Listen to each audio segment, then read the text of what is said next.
Michael, there's a lot of interest in cryptocurrency lately, both with regular investors as well as the bad guys, but more so the bad guys it seems lately.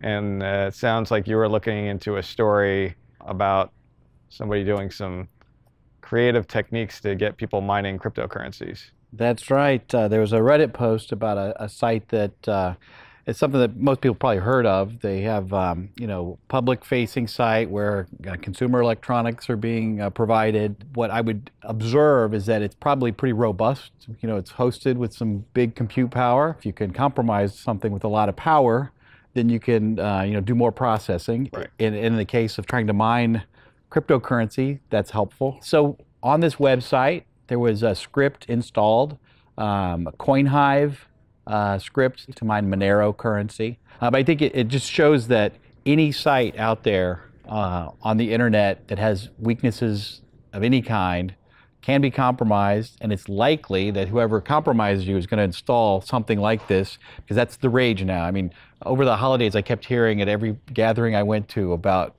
cryptocurrency, right? Bitcoin and other cryptocurrencies. And as opposed to earning it yourself, you can use other people's infrastructure and you can mine a coin. Right. So the thing I find interesting about Coinhive is that it's a JavaScript-based cryptocurrency miner. So what the bad guys have done here is they found like a really popular website, they compromised it, and then they inserted those JavaScript instructions into the browser. So when a page gets served up to a browser, they get the information that they should load this JavaScript into their browser, and then that runs. So basically what happens is the more people that hit that website, they all become miners for this cryptocurrency. It's a browser-based cryptocurrency miner. Whoever's got the browser open doesn't realize that they just started mining. Somewhere in the background, you can't see it, but maybe your machine will start to move a little slower, it'll take up a little more CPU, or the browser process would. As opposed to having to go out and compromise all of these machines individually, you're compromising a single kind of high-powered server, and then everybody who visits that becomes, starts doing your work. I think there's a few browsers out there, maybe you have in your thing, where they check to see if there's a presence of a crypto miner in a page that's being served to your browser to stop it. We have the pop-up blockers. Now we're going to have coin mine blockers, basically, is what it sounds like the industry is going to have to start moving towards. The first time I saw this Coinhive stuff, which was not that long ago, I would say within the past 6 months, I was like, wow, that's really inventive. I had not thought of this. I would say like 2-3 years ago, we were seeing lots of compromises of IoT devices, but they would put some kind of cryptocurrency miner on it, like a Bitcoin miner. But they were not very successful because they don't have a lot of compute power. And then we started to see, I would say last year, a shift towards attackers trying to identify infrastructure in like cloud computing spaces where they're very heavily compute powerful, but maybe they're not configured well. So maybe it's like a really bad WordPress site or something like that. And they can compromise that and then run it in that cloud computing data center, use those resources. But this is yet another way of kind of distributing it to the masses. If you're responsible for web infrastructure of any kind, internet exposed servers of any kind, it's very important that you don't have any vulnerabilities out there that would let someone install scripts on your system that would run when somebody then visits that site. So John, you have a story to share with us about the RIG exploit kit. What is RIG and how's it being used in new ways? So the RIG exploit kit is not new, but the way it's being used is kind of the story here. There's some actor set out there using the RIG exploit kit to deliver cryptocurrency miners. The JavaScript that runs in the browser is an exploit kit that tries to deliver actual malware. So it's going to try to deliver an executable down to the machine, get it installed. And with that, it's actually going to have more persistence, right? Because even if you close your browser, the malware still stays on the machine, it still runs, it actually gets more CPU prioritization because it's a real executable running on the machine, etc. The other interesting thing about this is they're seeing it distributed via Malvertising. Those advertising links are basically kind of like somewhat outsourced. So like if you're visiting some website, they're not necessarily directly tied with that advertising distribution channel. The Malvertising guys, what they do is they inject themselves into that advertising stream. So they pay some amount of money to get their ads inserted into this kind of rolling list of things that are going to get displayed to people. But when they do it, they inject some JavaScript, and they're injecting the rig exploit kit as part of that. If the user is unlucky enough to get that ad delivered to them, it might come along with some malicious JavaScript that is the rig exploit kit. And then that will try to figure out if there's a vulnerability, and if so, it'll install malware to your machine. And the thing that's bad about this is probably visiting a legitimate website. It could be a very popular, main news website. There's been some very high-profile news organizations, websites, or other things of that nature that when you visit them, you got delivered a rogue advertising that got snuck in through one of these advertising channels. The trend here is that we're seeing a lot of interest lately in people doing cryptocurrency mining. There's just so much money to be made. So we call this a drive-by? The user doesn't actually get asked to say okay or next or anything? Maybe, maybe not, but it is, I would consider it kind of a drive-by type exploit, because based on visiting a web page, you get delivered some malicious JavaScript that tries to compromise you, and probably most often it's going to try to deliver that malicious payload to you invisibly. As little visibility to the user as possible would be the intent. And that's what a lot of these exploit kits are designed to do. They're, instead of trying just one technique, they kind of figure out what environment am I running in, what kind of Internet Explorer am I in, what kind of Flash do they have, what version of Java do they have, what other plugins might I be able to leverage, and then they try to deliver the right exploit to it to get that malware installed. So it's kind of creative workflow inside that exploit kit. So very thorough. They're doing kind of a complete scan of in a way. software. Inside your browser, they basically scan what are your threat services that I could exploit here. It depends on what you have running as far as security solutions on the endpoint in the browser. Ideally, you would spot the malicious advertisements and try to stop them from making it into the pool of advertisements. Make sure that you keep your browser updated and any additional plugins updated. All right, hey, so Michael, the Winter Olympics is right around the corner here, I think next month or something, right? It starts up. So it sounds like you're looking into something about people trying to use the Olympics as a phishing mechanism. That's exactly right, John. So people use every opportunity to try to take advantage of people who might fall victim to an attack. And we knew that the Olympics were going to get a lot of attention. We knew there would be attacks using the Olympics, and there was a report last week. InfoSecurity published it. McAfee did some of the background work investigating how it exactly was carried out. This one was through an email with a Word document attached.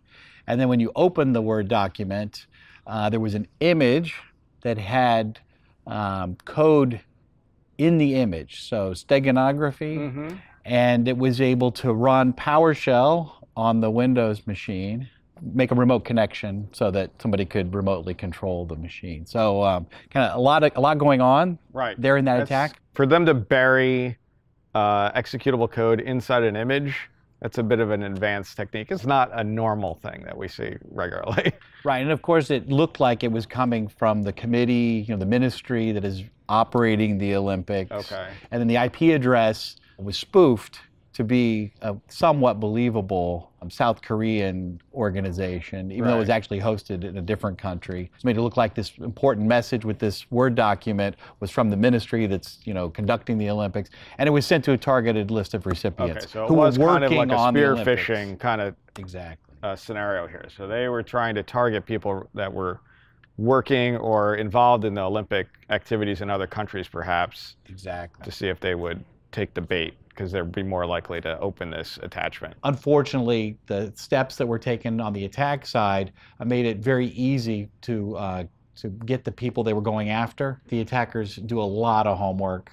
They had a lot of knowledge that they used to pull off a very an attack that a lot of people would probably fall for. A lot like the normal Microsoft Word exploits that we see. They have like a macro script. So when you open the Word document up, it says, oh, you need to enable macros to read the rest of this document or whatever. So you do that, and some PowerShell runs. This thing, what it seems to do is the PowerShell that runs is taking bytes out of that image, like it knows how to get them out. But if you view the image, it looks normal. It's just that maybe the color is just slightly subdued a little bit. You know what I mean? So it's a real image. It looks normal.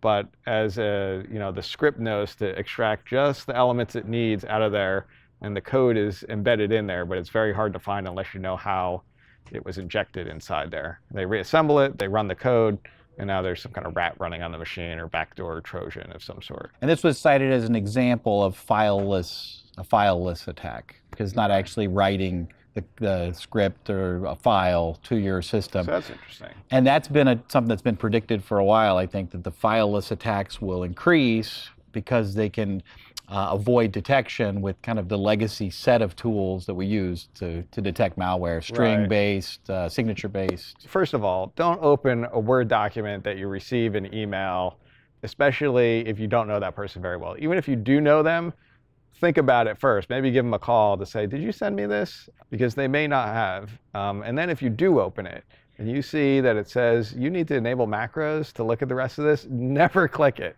I don't know. Please, if you watch this show, do not click it, because there's maybe like 0.0001% of all the Word documents ever created that actually need macros enabled. Be very careful and scrutinize emails that you get that have attachments. I generally recommend don't open any attachments in emails.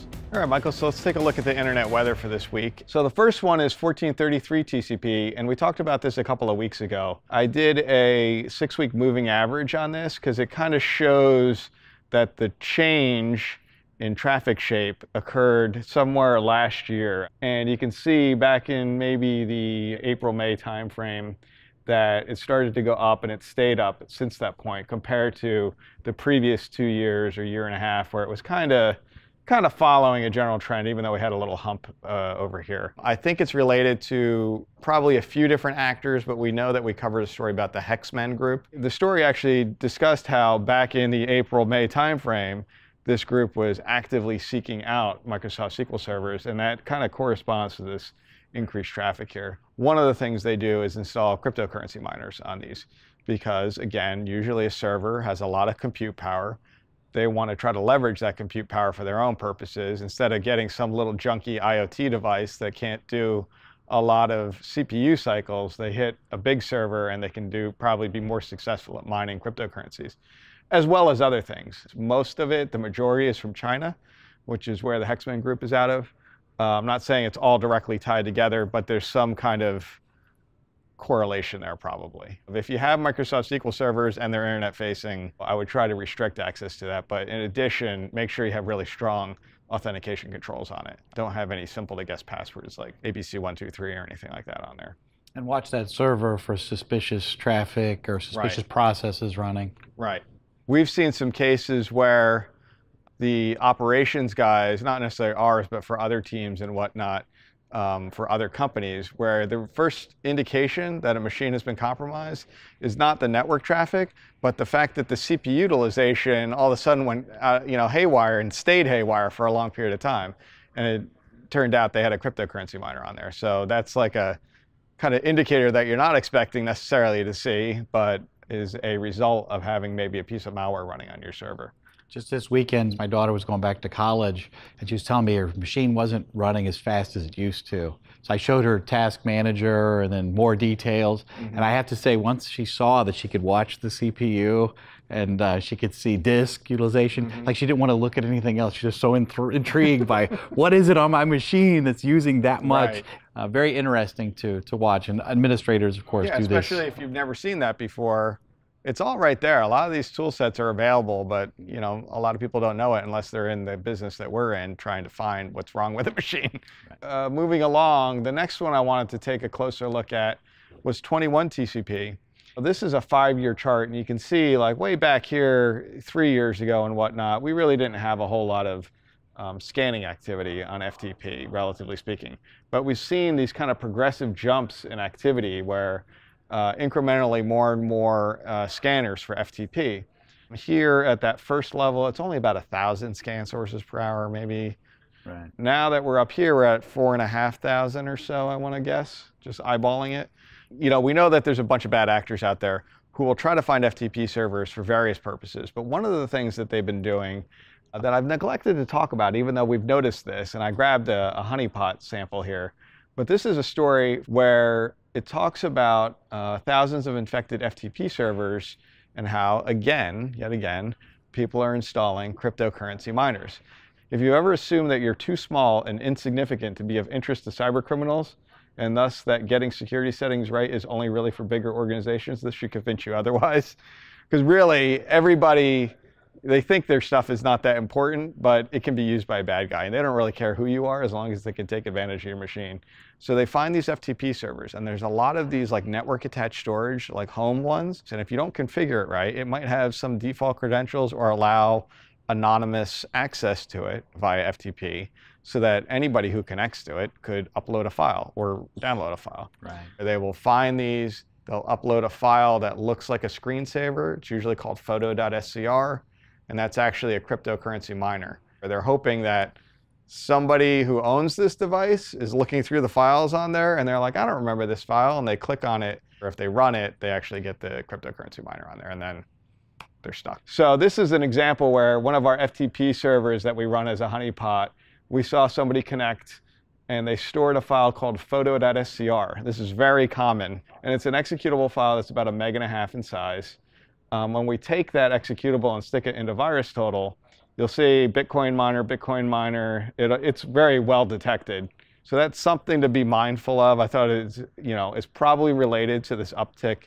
Again, the cryptocurrency stuff is very hot in terms of bad guys trying to find more and more devices. And this is just yet another technique that they're using to get malware onto devices. I mean, if you have a directory and stuff just shows up, you don't really know where it came from, you click on it, there's high probability that something undesirable might happen. Yeah, and I would say all of this stuff is because people expose their devices probably inadvertently to the internet. Definite theme this week, everything cryptocurrency. The way that the price of these cryptocurrencies have gone up is really shocking to me. So everybody wants to get in and get as much, thinking that it's going to continue on this really steep upward climb, and they're going to get a big return on their investment.